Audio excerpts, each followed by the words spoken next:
Chapter 591. To break a mind-shaking power, one needs a mind-shaking chaos, Kishir said as he exited Hosanna's room, moving forward. Judging by the fact he could barely comprehend my question, it seems like it's having some effect, Nathan. Today's visit to Hosanna by the Gale and Doyle brothers, who talked about the sage and his associates, and Kishir's subsequent visit accompanied by Nathan Zuckerman was by no means a coincidence. Multiple stages of groundwork had been laid.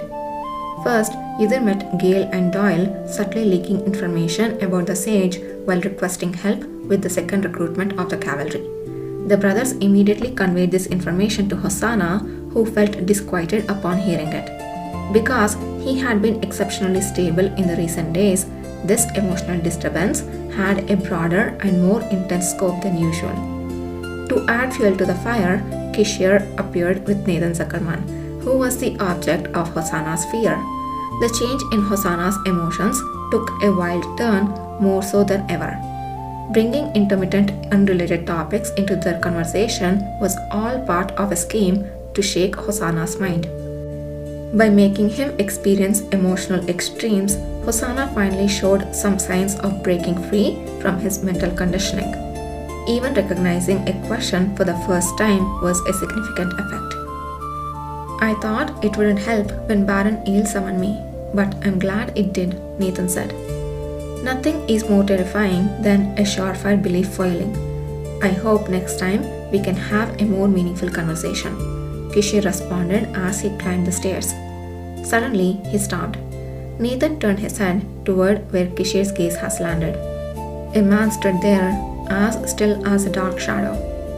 Standing before them, waiting near the office, Uther Eel quietly spoke. Did it go well? Yes, he finally understood the question about the sage's ability. As he suggested, seeing Nathan's face has a good effect. I'm glad. Although his tone could suggest unfortunate news as much as good, Kishir seemed to take it as the best compliment and smiled warmly. Were you worried enough to wait here until I arrived? You never know. Uther didn't deny it. Anyone else might have found the answer arrogantly presumptuous, but when he said it, it felt utterly appropriate given his unique aura.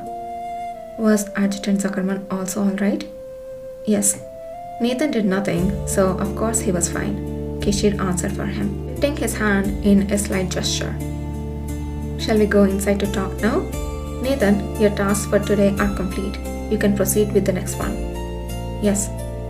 Though Kishir said next task, his intent to speak privately with the other was painfully evident, so Nathan simply nodded, playing ignorant. Ever since Uther had quickly rejuvenated Kishir's condition not long ago, Nathan had come to take such matters more lightly. Since today's tasks are over and you are going on to the next, are you going to see Gakane now? Uther blinked and asked. Yes. Understood. I appreciate your assistance. When Uther began making plans related to Hosanna, he made a single request to Kishir and Nathan Zuckerman. He asked if Gakane Bulanwald could learn swordsmanship from Nathan. Kishir said he would permit it if Nathan was amenable, and after some consideration, Nathan agreed to try it out, albeit for a limited time. Essentially, his agreement was almost akin to repaying a debt he owed to Uther. Thus commenced the swordsmanship training, which naturally was a secret that could not be disclosed to anyone. There was scarcely any time to meet, so the lessons had to be squeezed into brief moments of leisure after each of them finished their daily tasks. Despite receiving only minimal guidance and being burdened with enormous tasks, Gakane managed to fulfill them all. It was proof enough that his request hadn't been made lightly. It was never too late to learn the art of the sword. With the right aptitude and tenacity, the rest was simply a matter of guidance. Gakane Bulanwal definitely had these qualities. Underlying it all was a wellspring of pent-up frustration, born from a long-standing yearning.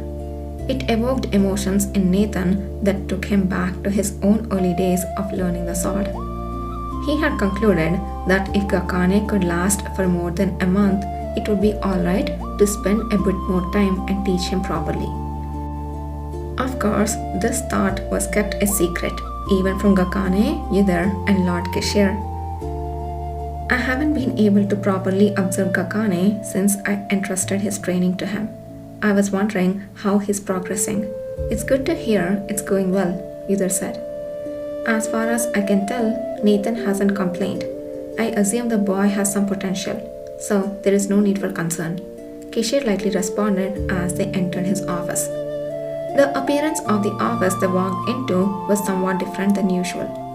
Papers were piled high, overflowing from the desk to the floor, sofa, and tables. Both men, aware that these were applications from prospective second batch members, maintained impassive expressions. Either naturally navigated through the papers and asked Kishir another question. Did Hosanna respond to your inquiry? No, I'm quite certain he's aware. He's just unable to respond, Kishir said. I see. Thanks to the efforts of Kana and Emun in the West, Yidir had gleaned some information about the sage from the awakeners who had belonged to the Star of Nagran. This allowed him to make certain speculations about the sage's abilities. First, those from the Star of Nagran invariably saw the sage as a good person without a hint of malice. This belief was so deeply ingrained that it would not change under any contradictory circumstances. Second, even though they must have observed and experienced the sage's abilities directly, they appeared unable to recall the specifics. When questioned about it, they conveniently glossed over as though such matters never existed in their world. Third, these traits persisted long after their initial meeting with the sage. From these observations, Yidar speculated that the sage's ability might involve some form of mental manipulation triggered by a single word or a brief piece of information. Perhaps what he implanted in those from the Star of Nagran was a simple notion that the sage is an entity to be trusted unconditionally, Yidar thought. From his experiences in a previous life, he knew that mind-controlling or brainwashing abilities were less effective the more complex the implanted command. Even the smallest deviation in behavior could quickly break the spell. Controlling someone in such detail would require constant attention, and even though it might not be enough to brainwash a large number of people simultaneously, one could only implant a proposition or two in their minds. Even so, the effect lasting this long is truly remarkable. Upon hearing this speculation, Kishir offered a new perspective. He suggested that perhaps the duration of the brainwashing effect was continually renewed for those who spent time with the affected individuals. People serving heretics do the same. It's harder to break away from a group when you share the same beliefs. It made sense then why Gale and Doll brothers, who are always together, or the many awakeners in the West, couldn't break away from the sage despite the passage of time. That's why they had targeted Hosanna as their first objective. Hosanna was an unusual case, brainwashed by the sage, yet valuing Nahan more than the sage. He occasionally met with Gale and Doyle, but spent most of his time alone. He was considered the most likely to waver, and the results obtained today seemed to confirm that assessment. He was worried that the brothers might not disclose the information properly, so it was worthwhile to secretly leave permission that they could pass it on to the Hosanna in advance. Once we add the information about the sage's past that Kana and Enon will bring, we will quickly uncover his power and neutralizing methods. Such powers were troublesome, as killing the caster didn't necessarily end them. Yidar had learned from past experiences that some people's faith grew stronger if the person they believed in died. One failure was enough. Even if it was troublesome, the proper course was to methodically find the neutralizing methods, choke their powers, and make them reveal themselves. According to Emun's report, the significant number of the Star of Nagran members are interested in the second recruitment of the cavalry, said Kishir. It seems things are progressing well on that end too. True, I was a bit concerned about the southern merchants who claim to have made contact with their base in the south, but that's still uncertain. In any case, it's not a significant variable at the moment. This useful information came from a letter Gakane found in the sage's residence. It was ridiculous that they survived and made substantial contact with the Star of Nagrans, but there was no significant concern as the second cavalry recruitment had begun and was shaking the internal structure of the Star of Nagran. All things considered, everything is rolling along quite well. Yudhir, who had calmly assessed the situation surrounding the cavalry, turned his gaze toward a tactical game board placed amid a pile of documents. No pieces were visible on the board, which, as always, was simply left vacant. Placing that board there without actually playing the game, is that a sign he is not forgetting what happened that day? Kishir hadn't changed noticeably since hearing the story of the past.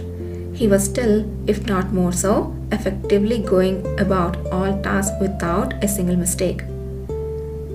It seemed like he no longer had nightmares about when Yudhir died, and there were no immediate issues at hand. Yet, for some reason, the pristine tactical game board, which never disappeared from the cluttered desk, bothered Yudhir more than usual today. Just as he was about to say something, Kishir spoke first. By the way, I received a message earlier. His Majesty will be able to come tomorrow. Tomorrow, you say? Yes, I should go about my daily life as usual. So, I won't be coming out to greet our unimportant guest. I will leave the reception to my assistant. Take good care of it. This meant that Emperor Kellusa, who had decided to receive ability training from Yudhir, would be coming in a covert visit to the cavalry tomorrow. After a few days of seeming quietude for coordination, it appeared that the schedule has finally been settled. Yudhir nodded in acknowledgement.